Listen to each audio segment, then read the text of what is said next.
Borigani, Ekaro, and of course, good morning. Welcome to the second episode of Thoughts and Concepts. I'm Jacob Renee, and today we're going to get into it. Today's episode is called Rearview, and as per usual, that's going to lead us to today's Jeopardy moment. All right, so there's two famous quotes I want to check you guys out with today. The first one is, study the past, if you would, divine the future. Who coined that phrase? Do do do do do do do do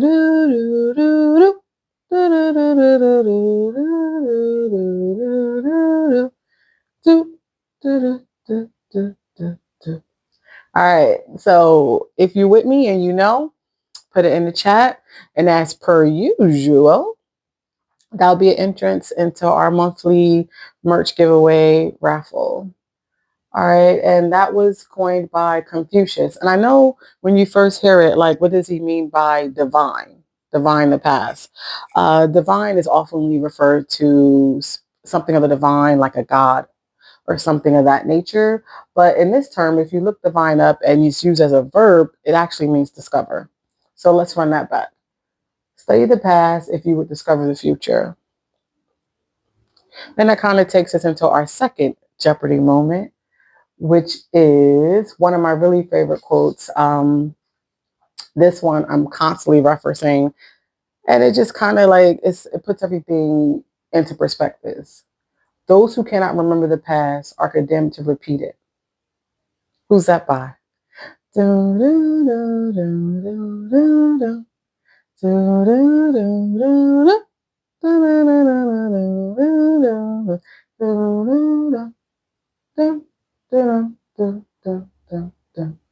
his name is George Santana.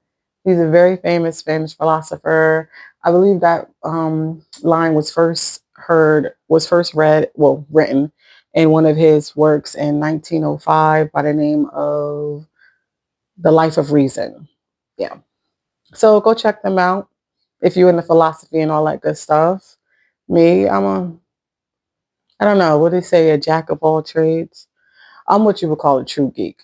I love to just know a bunch of facts. It's just something about it, right? History is where I spend my free time outside of what I actually do. All right, so let's get into today's topic. Today's topic is a callback from how we ended last week's video, where we were actually talking about, looking at where we've been to get to where we need to go.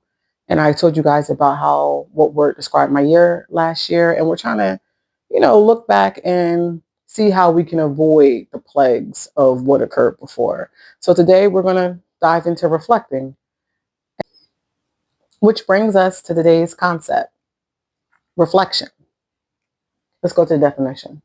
Spiritual reflection is the practice of contemplative thought to understand your inner self, purpose, and connection to something greater, may that be God or the universe, involving deep consideration of life's meaning, actions, and beliefs to foster personal growth, faith, and alignment with spiritual values, often using prayer, scripture, or meditation as tools. In the most simplest terms, reflection is serious thought or consideration. And now I know you're like, well, how does this refer to what you talked about last week? Well, last week we were talking about what word described my previous year. And in order for me to look forward, to move forward, I got to look back so I don't repeat the same issues of before. And one of the things that I believe the Lord was showing me with my previous year was that I don't treat myself well. I consider everybody but me. And I'm not really safe with myself. And the Lord is taking me as far as he can take me living that way. I got to reflect on what happened last year and why I was in the wilderness and why I was humbled. Because nobody wants to be in the wilderness, not this far into their spiritual journey, right? It may be something that occurs early. You may feel all that immense pressure like we talked about last week. But when you're thinking about being so far into your spiritual journey, you don't like to think that you need to be pruned in such a very what can be feel like a harsh manner as the wilderness. So when I reflect on my past year, I realized what I learned is that the Lord had taken me as far as He could in the state I was in. And the issue that I was having trouble with was actually treating myself better. I would focus on everything and everyone and never truly acknowledging myself. And when you get stuck in that pattern, you start to cultivate a system where you don't truly acknowledge how you feel, where you are, what you're doing, because all I had was tunnel vision. Like, I really can't sit down and talk about how I feel besides therapy. And now I guess here, right? If I don't want to. And it's really like something as simple as saying it out loud for me. Because I'm such the type of person who wants to move forward and get things accomplished, check things off my list, I often don't put myself on that list. And that was a very hard lesson that I had to learn last year. And I'm doing my best not to repeat this year. Acknowledging myself, celebrating my small wins so I can be the best me possible. And that way, my biggest cheerleader can be me. I'll set the tone. I'll set the metrics for how I should be treated from here on out. And it has. So I know you're thinking, all right, so how do we do that, right? How do we appropriately reflect on our previous experiences in order for us to learn from it and not be just lamenting or ruminating on our past mistakes or things that just didn't go right? Well, of course, I have to let you know what I did.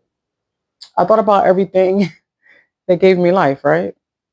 That made things better, that brought me some form of joy. Wrote those things down. And then I thought about the things that were draining me. What were the things that was zapping what little bit of energy I had in me left? What was really disrupting my peace and stopping me from operating at my highest capacity?